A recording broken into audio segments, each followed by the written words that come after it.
American army के generals को भारत के ऑपरेशन सिंदूर की अचानक से याद कैसे आने लगी है, ईरान ने भारत के 3 ऑयल टैंकर शिप्स को सीज करने के ऊपर क्या बोला है, और पाकिस्तान के former prime minister Imran Khan को रिलीज करवाने के लिए भारत से कौन से एफर्ट स्टार्ट किए जा रहे हैं। काफी सारी इंपॉर्टेंट अपडेट्स आ रही हैं जो आपको मेन स्ट्रीम के न्यूज चैनल्स के ऊपर भी देखने को नहीं मिलेंगी, इसलिए इस वीडियो को एंड तक देखिएगा। आज की सबसे बड़ी अपडेट आ रही है पाकिस्तान के former prime minister Imran Khan को लेकर। रेफरेंस के लिए आपकी स्क्रीन के ऊपर आर्टिकल का स्क्रीनशॉट है। न्यूज निकल कर आ रही है कि इमरान खान के समय यानी कि 1970s और 1980s के एरा के 14 लेजेंडरी कैप्टन सामने आ गए हैं। ये 14 कैप्टन दुनिया के 5 अलग अलग देशों की नेशनल क्रिकेट टीम से हैं, जिन्होंने 1970 से लेकर 1980s तक अपने देश की क्रिकेट टीम्स को लीड किया था। इन सब ने पाकिस्तान की गवर्नमेंट को एक लेटर लिखा है जिसमें जेल में इमरान खान के साथ जो ट्रीटमेंट किया जा रहा है उसके ऊपर चिंता व्यक्त की गई है, और पाकिस्तान की सरकार से अपील की गई है कि जेल के अंदर इमरान खान के साथ अच्छे से व्यवहार किया जाए, और आज की डेट में जिस कंडीशन में उनको रखा है उससे वो चिंतित है। अब ये जो 14 कैप्टन हैं इनमें से 2 तो भारत के हैं, लेजेंडरी सुनील गावस्कर और the great Kapil Dev sir. बाकी कंट्रीज की बात करें तो Michael Atherton, Allan Border, Michael Bradley, Greg Chappell जो एक समय पर भारत के कोच भी थे, Ian Chappell, former Australian women's captain Belinda Clark, David Gower, Kim Hughes, Nasser Hussain, Clive Lloyd, Steve Waugh और एक्स इंडिया के कोच जॉन राइट, इन सब ने ये अपील लेटर साइन किया है और पाकिस्तान की सरकार को भेजा है। टू बी प्रिसाइज, इस अपील लेटर में कहा गया है कि हम सब अपने देशों के फॉर्मर नेशनल क्रिकेट टीम के कैप्टन हैं और इमरान खान के साथ हो रहे बर्ताव और उनकी जेल की कंडीशंस को लेकर गहरी चिंता व्यक्त करते हैं। इमरान खान पाकिस्तान के फॉर्मर कैप्टन रह चुके हैं और वर्ल्ड क्रिकेट के एक लेजेंडरी खिलाड़ी माने जाते हैं। इमरान खान का क्रिकेट में योगदान दुनिया भर में सराहा जाता है। कैप्टन के रूप में उन्होंने पाकिस्तान को 1992 क्रिकेट वर्ल्ड कप जिताया था, एक ऐसी जीत जो स्किल, हिम्मत, लीडरशिप और स्पोर्ट्समैनशिप के ऊपर बेस्ड थी, जिसने बाउंड्रीज के पार पूरी एक जनरेशन को इंस्पायर किया था। हमारे में से कई सारे लोग उनके खिलाफ खेले हैं, उनके साथ फील्ड शेयर की है, या फिर उनकी ऑलराउंड परफॉर्मेंस, पर्सनैलिटी और कॉम्पिटिटिव स्पिरिट को देखकर बहुत ही प्रभावित हुए हैं। इमरान खान क्रिकेट हिस्ट्री के सबसे बेहतरीन ऑलराउंडर्स और कैप्टन में से एक माने जाते हैं, जिनको प्लेयर्स, फैंस और क्रिकेट एडमिनिस्ट्रेटर्स सबकी रिस्पेक्ट मिलती है। उनकी हेल्थ को लेकर जो रिसेंट रिपोर्ट्स आ रही हैं, खासकर जेल में रहते हुए उनकी आईसाइट खराब होने की बात और पिछले 2-2.5 साल से उनकी जेल की कंडीशंस ने हमें काफी चिंतित किया है।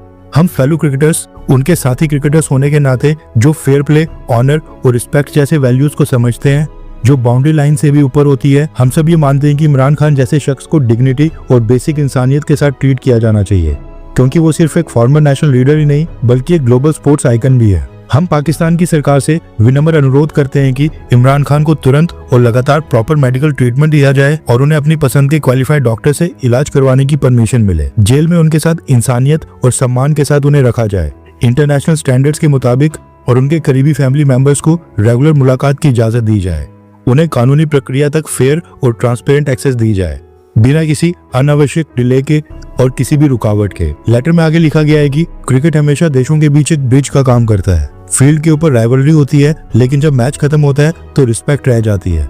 इमरान खान ने अपने करियर में इसी स्पिरिट को दिखाया था, और हम पाकिस्तान की अथॉरिटी से अपील करते हैं कि वो भी ऐसी डिसेंसी और जस्टिस के प्रिंसिपल्स को फॉलो करे। और ये अपील स्पोर्ट्समैनशिप और इंसानियत की भावना से की गई है, बिना किसी लीगल प्रोसेस को प्रभावित किए। ये कहना है इंटरनेशनल क्रिकेटर्स का, जिन्होंने पाकिस्तान की गवर्नमेंट को ये लेटर लिखा है। वैसे यहाँ पर एक बात नोट करने वाली ये भी है कि इस लिस्ट में जो 14 नाम सामने आए हैं उनमें भारत के 2 रिटायर्ड क्रिकेटर्स हैं, लेकिन एक भी पाकिस्तानी और एक भी बांग्लादेशी क्रिकेटर नहीं है। हैरानी इस बात की है कि इमरान खान तो पाकिस्तान से हैं, इवन पाकिस्तान के भी किसी भी रिटायर्ड या फिर फॉर्मर क्रिकेटर ने इस लेटर को साइन नहीं किया है। कम से कम पाकिस्तान के वो क्रिकेटर्स जिन्होंने इमरान खान के साथ खेला था वो भी ये लेटर साइन करने सामने आ सकते थे। वैसे आपको क्या लगता है कि भारत से जो सुनील गावस्कर और कपिल देव सर ने ये लेटर साइन किया है, क्या इनको ऐसा करना चाहिए था? हाँ या फिर ना, या फिर अब ये लेटर साइन भी कर दिया तो कोई फर्क नहीं पड़ता है? नीचे कमेंट करके अपनी राय जरूर बताएं। नेक्स्ट अपडेट आ रही है ऑपरेशन सिंदूर को लेकर। रेफरेंस के लिए आपकी स्क्रीन के ऊपर आर्टिकल का स्क्रीनशॉट है।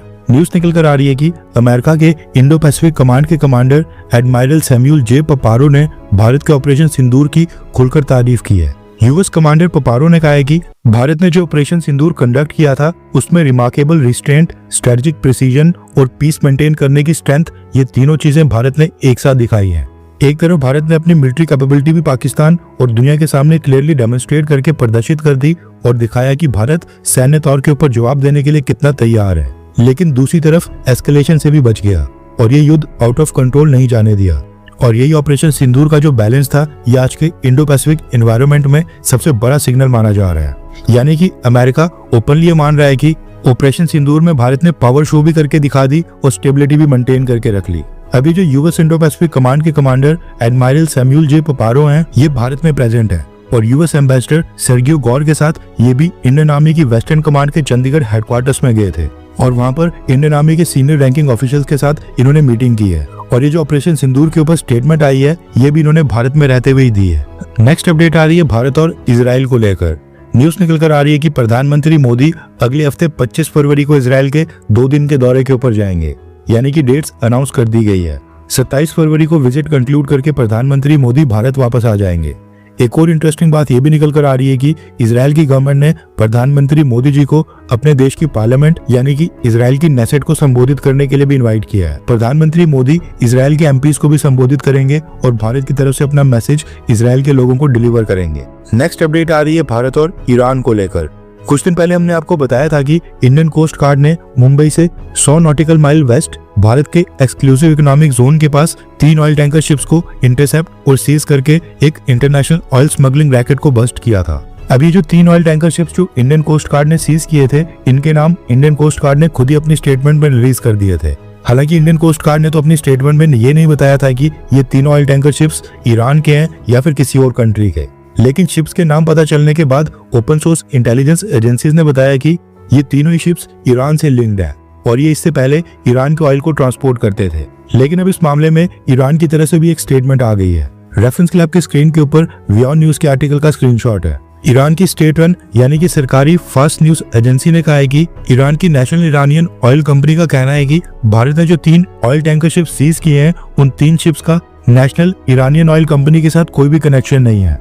और जो न्यूज आ रही है कि ये 3 ऑयल टैंकर शिप ईरान के ऑयल को ट्रांसपोर्ट कर रहे थे, ये सारी फेक न्यूज है। इनमें कोई भी सच्चाई नहीं है और ये ईरान के ऑयल टैंकर शिप्स नहीं है। ये कहना है ईरान का। ईरान की गवर्नमेंट ने अभी तक कुछ नहीं बोला है, लेकिन ईरान की जो सरकारी ऑयल कंपनी है जो दूसरी कंट्रीज को क्रूड ऑयल बेचती है, सेल और एक्सपोर्ट करती है, उसने ये डिनाई कर दिया है कि ये 3 ऑयल टैंकर शिप्स ईरान के साथ लिंक्ड है या फिर उनके साथ लिंक्ड है। अब बात करते हैं Bharat and specially Indian coast guard की, क्योंकि भारत की कोस्ट गार्ड ने भी एक अजीबोगरीब काम किया है, जिसके पीछे क्या कारण है वो समझ नहीं आ रहा है। दरअसल इंडियन कोस्ट गार्ड ने जिस दिन ये 3 ऑयल टैंकर शिप सीज किए थे, उस दिन इंडियन कोस्ट गार्ड की एक स्टेटमेंट सामने आई थी, जिसमें ये कहा गया था कि 6 फरवरी को इंडियन कोस्ट गार्ड ने suspicious ship to ship transfer activity detect की। समुद्र में सामान एक शिप से दूसरे शिप में ट्रांसफर किया जा रहा था, जो आमतौर पर ड्यूटीज और ट्रैकिंग से बचने के लिए किया जाता है। और इसी बेसिस के ऊपर ये 3 vessels stellar ruby, asphalt star और अल जफसिया, इन तीनों को इंटरसेप्ट करके मुंबई एस्कॉर्ट किया जा रहा है, ताकि भारत इन तीनों ऑयल टैंकर शिप्स के ऊपर लीगल एक्शन लिया जाए और कानूनी कार्रवाई हो सके।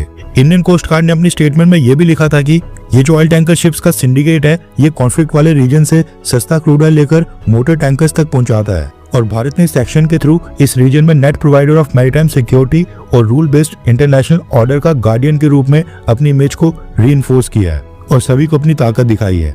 अब ये स्टेटमेंट तो काफी अच्छी लग रही है, लेकिन न्यूज निकल कर आ रही है कि इंडियन कोस्ट गार्ड ने अपने सभी सोशल मीडिया अकाउंट्स और वेबसाइट से ये स्टेटमेंट डिलीट कर दी है, यानी कि ये स्टेटमेंट पूरी तरह से रिमूव कर दी है और अब कोई स्टेटमेंट ही नहीं है जिसमें इस ऑपरेशन के बारे में बताया गया हो। मानो इंडियन कोस्ट गार्ड ने कोई ऑयल टैंकर शिप सीज ही नहीं किया हो। सबसे बड़ा सवाल यहाँ पर यह भी उठता है कि इंडियन कोस्ट गार्ड ने अपनी स्टेटमेंट क्यों डिलीट की है, और जो इंडियन कोस्ट गार्ड ने अनाउंस किया था कि वो सीज किए गए 3 ऑयल टैंकर शिप्स को लीगल एक्शन के लिए मुंबई ला रहे हैं, उस पर तो कोई नई अपडेट बिल्कुल ही नहीं बताई है कि भारत इन 3 ऑयल टैंकर शिप्स के ऊपर क्या कार्रवाई कर रहा है। भारत की मैरीटाइम बाउंड्री यानी समुद्री सीमा का उल्लंघन करने के लिए इनके ऊपर क्या एक्शन लिया जा रहा है। आपको क्या लगता है कि आपके अकॉर्डिंग इंडियन कोस्ट गार्ड ने अपनी स्टेटमेंट क्यों डिलीट की होगी?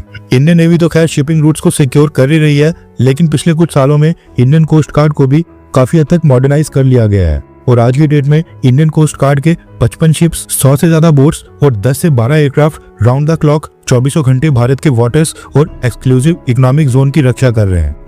हर 24 घंटे के अंदर जियोपॉलिटिक्स में बड़े फेरबदलाव और उलटफेर हो रहे हैं और भारत के लिए नए चैलेंजेस आ रहे हैं। कोई देश अपने फैसले से पलट रहा है तो कोई देश ब्लैकमेलिंग के ऊपर उतर आया है। सभी देश एक दूसरे को नीचे लगाने की कोशिश कर रहे हैं। इन सब के बीच हमारा भारत किसी भी देश से पीछे न रह जाए, इसके लिए मोदी सरकार लगातार कोशिशें कर रही है। एंड भारत की foreign policy, defence news, economy और ग्लोबल अफेयर्स का सही एनालिसिस हमारे चैनल इंडियन अफेयर्स का मिशन है और ये मिशन आपके सपोर्ट के बिना अधूरा है। इंडियन अफेयर्स हिंदी के ऊपर हम सभी फैक्ट्स और डेटा बिल्कुल सरल भाषा में एनालाइज करते हैं, बिना किसी एजेंडा के।